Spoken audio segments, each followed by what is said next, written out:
Well, hello, all of you string picking guys and gals out there. Welcome back to Obscene Studio, home of artistic chaos. It has previously dawned on me that I have neglected Thumper here. Thumper is my bass guitar, one of my favorite tools to have in the studio when I am writing or covering music. It's always best to have a bass to learn how to play one. If you're a beginner at this and you play a little guitar, I recommend learning the bass. Bass is not for everybody. I'll just be straight out there with you. My journey with bass started about a year ago. I found myself recording to a DAW or digital audio workstation. And in that little journey that I was making, I found that they had drum sets that you could customize your beats. You could add each note here and there and get whatever you wanted, which was great. Perfect. I love that. But the bass lines just sucked. And so I found old Thumper here on my local marketplace. A guy about 25 miles from here had it. He had bought this guitar, had it maybe 3 weeks, and ended up getting a Fender P bass or precision bass and didn't want this one no more. Why, I don't know. I mean, I've played those. I've played it. This one is so versatile. But I got this dirt cheap. It was brand new and just dirt cheap. He just wanted rid of it. So I adopted old Thumper here and brought him home and quickly figured out that bass is essential. Now, I know a lot of you guitarists out there are probably like, no, I'll stick with guitar. Hey, that's fine. That's okay. But as you grow as a musician, and and this is catered toward the beginning guitarist, as you grow as a musician and you start questioning different things about music, you will find that once you play guitar, bass ain't so bad. I play mandolin. A lot of you probably didn't even know that. I played mandolin in like bluegrass band before in my life. Uh, I've learned a little bit on the drums. Drums is not for me. I just tried drums and I just don't have the rhythm that a lot of people do. Yeah, I figured out I've neglected him, and so today we're not changing the strings. Bass strings last way longer than your normal guitar strings. So I am going to loosen up, take the bass strings off, and then I am going to clean them with some string cleaner and conditioner, and which I do often anyway, but sometimes I neglect to get the underside of them and it gets a little dingy. Frets are looking a little bit dingy. It's probably been, I'd say, at least 7 or 8 months since I put any kind of oil on the fretboard. And I want to take the pick guard off and have a look under the hood because I have never looked at the inside of this guitar. I mean, if it ain't broke, don't fix it. That's kind of my motto. And it's always been a great bass guitar. But anyway, I am going to put this thing on the bench. We're going to work on this today and we're going to talk about it a little bit. And maybe you guys will find that your journey with guitar may need a little bit of bass every now and then. But this is Thumper. Never mind the wireless thing here. But this is Thumper.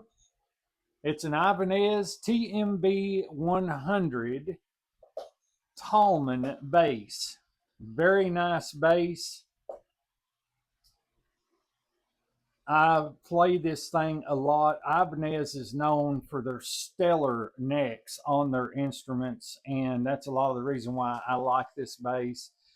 It does have a lot of basses have a lot of string buzz. It's more common in bass than it is in guitar, even when the bass is set up correctly. But this one is just amazing. You'll get string buzz if you just hammer them strings, but for the most part, this thing is just an amazing bass.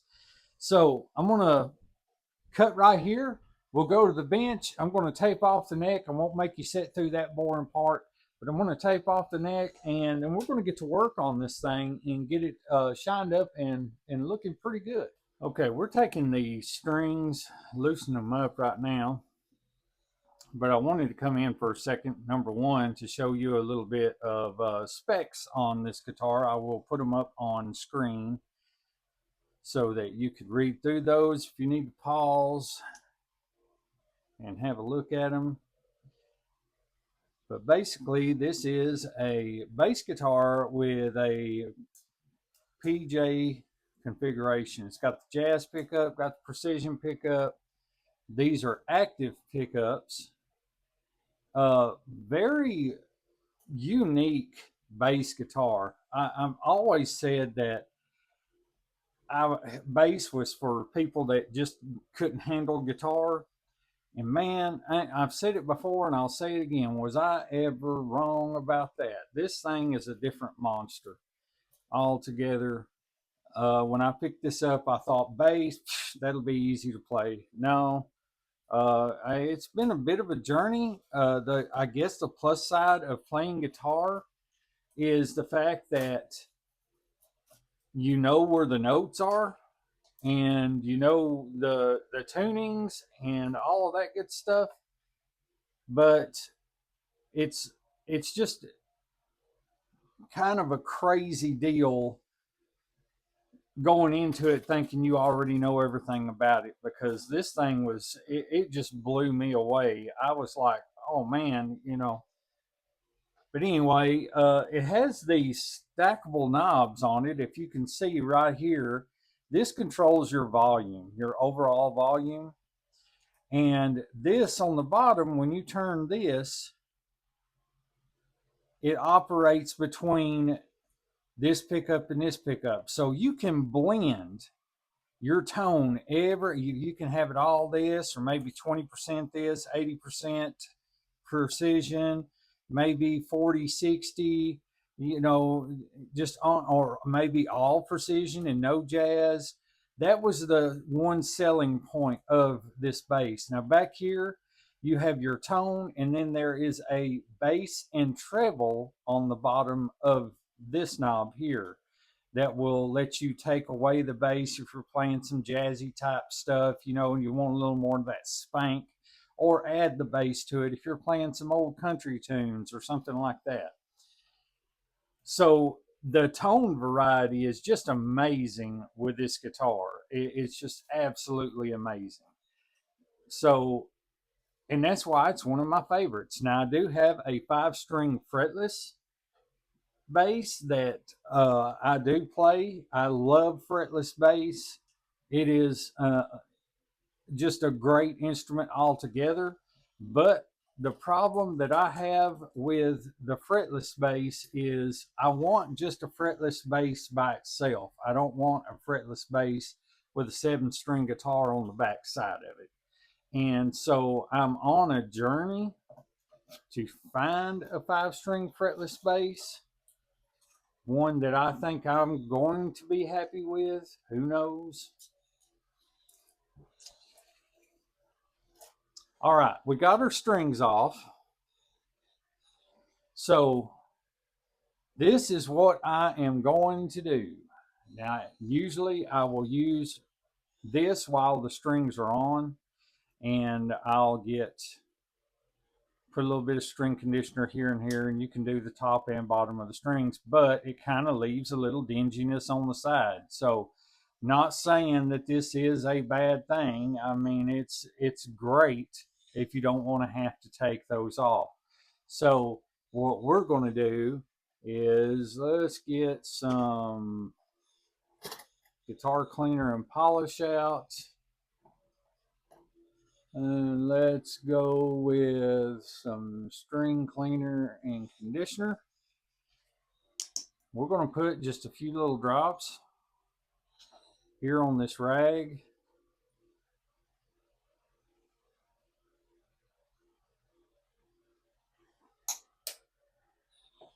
And that's all we'll need for that.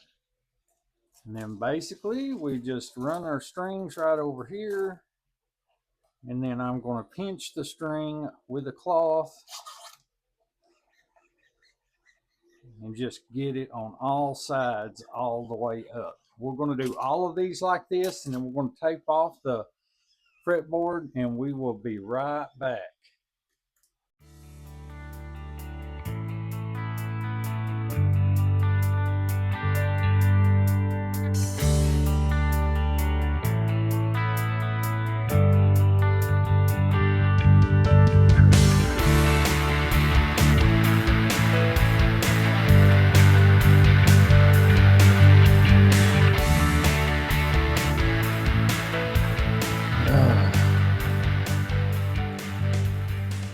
Had to have a little bit of that go-go juice. Okay, now the frets, I don't feel any scratchy. They're more or less just dingy, so I'm not going to bother with the sanding process of going, you know, all filing them down and everything. These frets are in relatively good shape. I don't do a lot of bends on the bass, so I'm just going to take my fretboard eraser and I'm just going to knock off that dinginess, because it ain't going to make much sense. And I don't want to use, I'm about to swear myself off of the steel wool and only use it for fretboards that are super, super built up with somebody's DNA that hasn't cleaned their fretboard in 40 years or something, you know. So I'm just going to take care of these frets with this little fret eraser. And what this does, basically, it's not really a sanding agent. It's just a hard sponge type material that's going to knock off all of the dinginess away from the frets. And then once we wipe them down and clean them up, we can throw the polish to them. Okay, I think that's got that for the most part. It took off quite a bit. This is, if anybody's wondering, this just came in one of those luthier toolkit type deals that you can get, guitar maintenance kits or whatever you want to call them. It's got the eraser on one side. It's just like a real hard, spongy type material, almost kind of reminds you of Scotch-Brite, but not quite as scratchy as that. Really helps to get that stuff off of there. And on the other side, it has a lighter sponge type thing that you can run back over it, and it does really well about knocking off what's just been loosened up. It is a handy little gadget to have. Beats the heck out of doing it all with a little piece of sandpaper, you know, or something like that, or a rough sponge or whatever. Okay, this one is for you people out there that say, oh, those frets are shiny. And so once we've cleaned them off, I'm going to give you a before and after here. I've got the first 6 frets done. Now, I've done this in videos before, but just in case I have new viewers on this video that hasn't seen it before, I'm just going to go through the process here.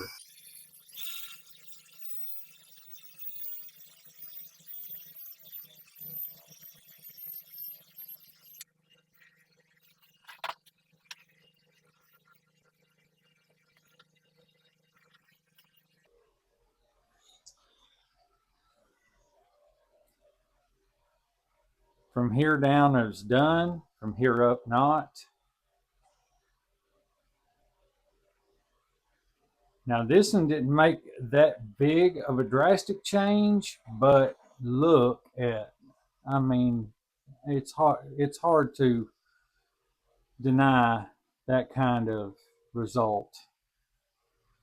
So I'm going to finish polishing this up and we'll come back and take a look under the hood of this thing.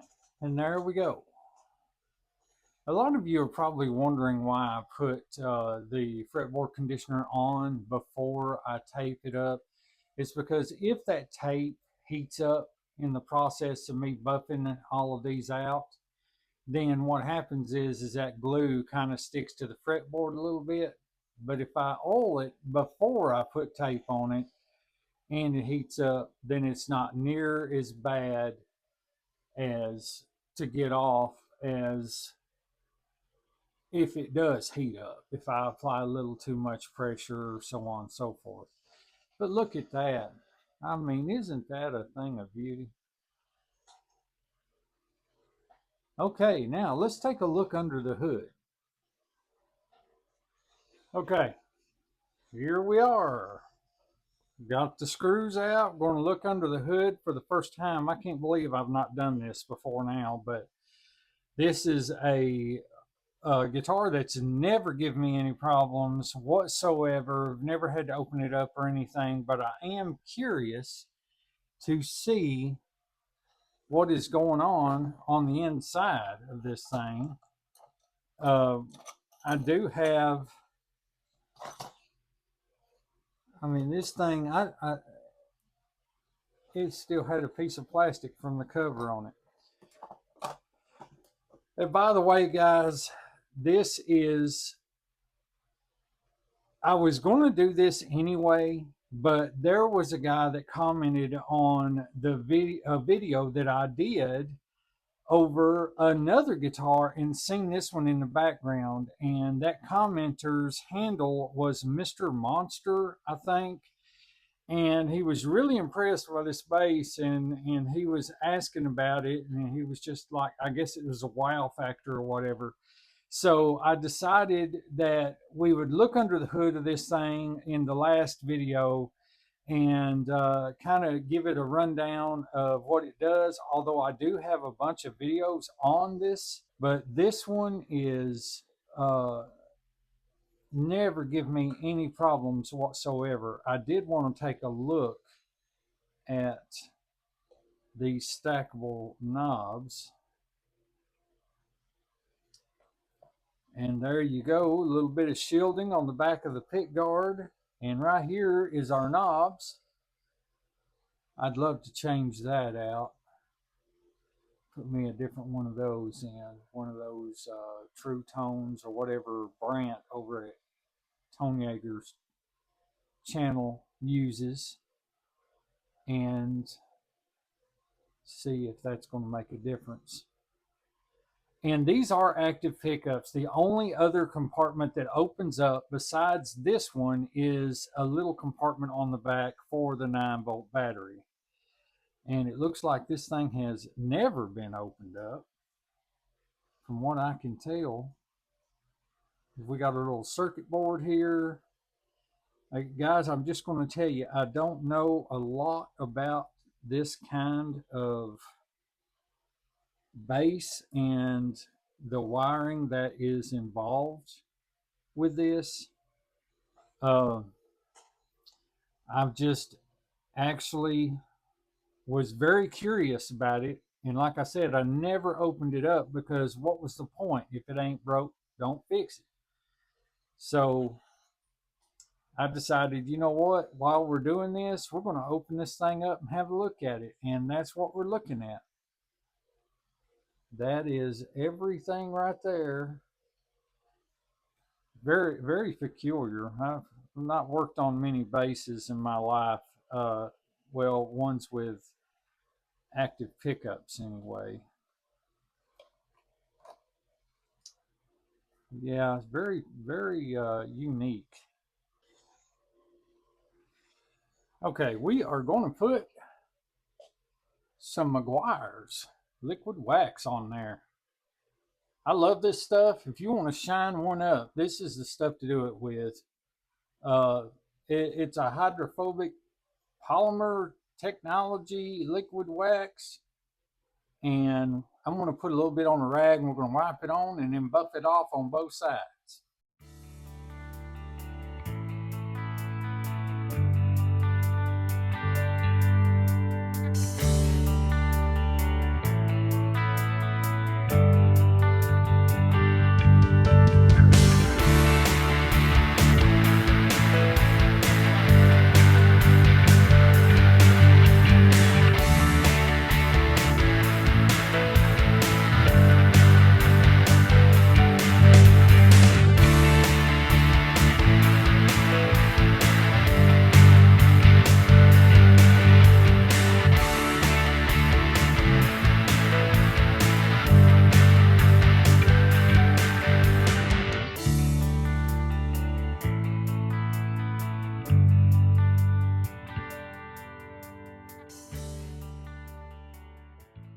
I have a problem.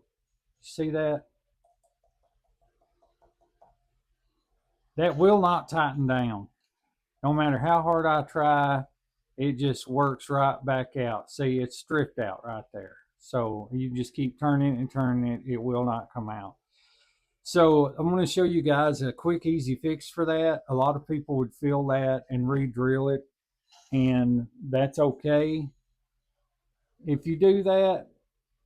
However, it's not really necessary to go through all of that work when you can just get you a little toothpick like this. And what I generally do is just cut them. And let's see, right here is a set of cutters. What I generally do is I just cut the toothpick in half. And then I'll insert the toothpick there. And that's a pretty decent hole. So we could probably go with another. Yeah, another one's going to fit. Yeah, there we go. And then we'll just trim off the excess. And then make sure you get it as level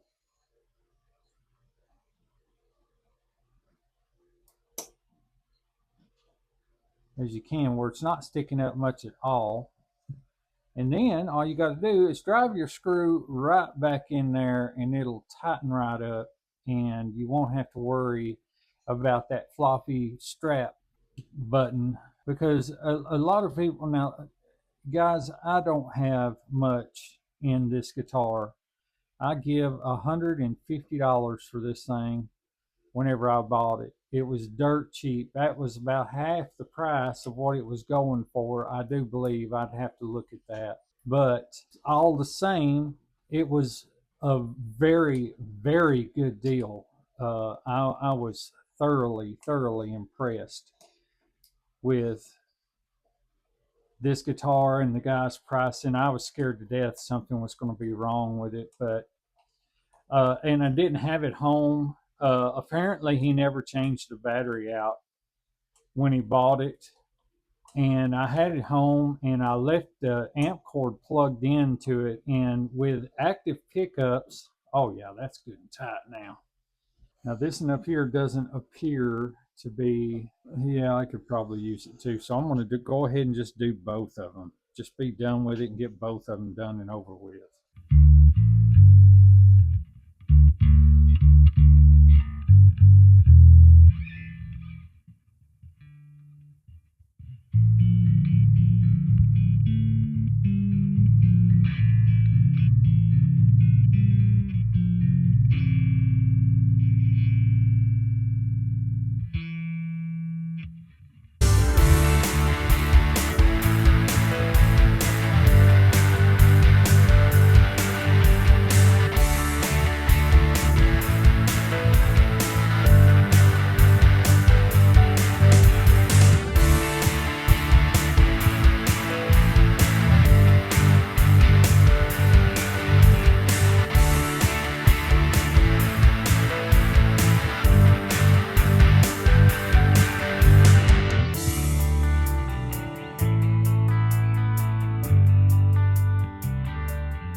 And there you go, string pickers. We have cleaned up Thumper, got frets shining pretty good, fixed the strap buttons on it to where they wasn't all loose. That seems to be a problem if you do use strap locks, depending on the brand that you use. Over time, they will start wiggling out a little bit. Just know a toothpick can solve that problem, or you can fill that hole and re-drill it, do whatever, just do you. But now that's how I do me. That'll be good to go for years to come. But yeah, we done just about everything we could to it. Did want to, I guess in the last video, when I was doing the IR box from Leo James, that was a two-part. If you haven't seen that, go back and check it out. But I was doing the two-part video, and I happened to think to myself, man, this guitar is starting to look a bit nasty, and you know, and I kind of let it go and I really shouldn't have. I generally try to keep my guitars clean and everything. So once before playing them, I wipe them down, do all that stuff, and then after playing them, I do that before I hang them back up on the wall. And for the most part, my guitars stay in really good shape. So if you are a beginner, just know that the life of your instrument, the life of your strings, the life of everything on your instrument is careful maintenance. That's all I've got to say. Careful maintenance. Just make sure that you take care of it, that you do what you can to keep it clean, to keep it sounding good. If it requires a string change, change those strings. If frets get dingy, hey, polish them up, clean them off, polish them up good. Just learn how to do this stuff because it's going to help you in the long run. And with me being primarily a guitarist and have been most of my life, I decided to pick up bass thinking, well, I play guitar, I can play a bass. Not necessarily true. You do know where the notes are. Basically, a bass guitar is the 4 low strings on your regular guitar. Your regular 6-string guitar, starting from the top, is E, A, D, G, B, E. Well, on that 4-string bass, it's E, A, D, G, but about 2 octaves down. So, and it can go way lower than that. But generally, I try to keep, C or above on the top string. But it's a great guitar. I had Mr. Monster asking a question about it. Brother, thank you for the comment. Shout out to you for commenting on that old cheesy video that I done.